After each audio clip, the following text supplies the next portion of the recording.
Okay, once again, this is Ralph Rasaul, Unfiltered.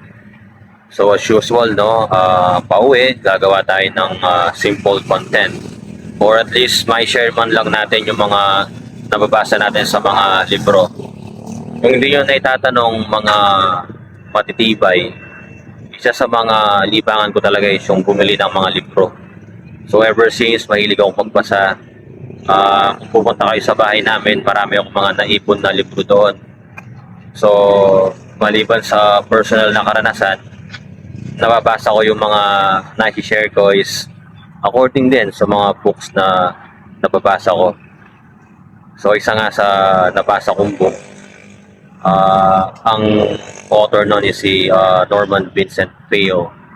So, ang sabi niya, someone who said can or someone who said I can are also, we consider them both correct.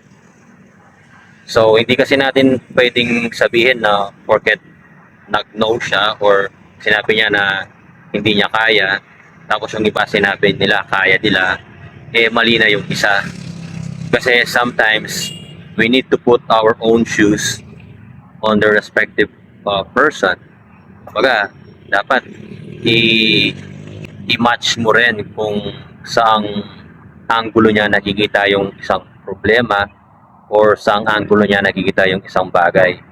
Kaya nasabi niya ba na kaya niya or nasabi niya ba na pwede or nasabi ba niya na I can, tama na siya. Ganun din doon sa kabila. Porket ba nasabi niya na I can't, mali na siya. So, hindi ganun umiiral yung alituntunin dito sa mundo.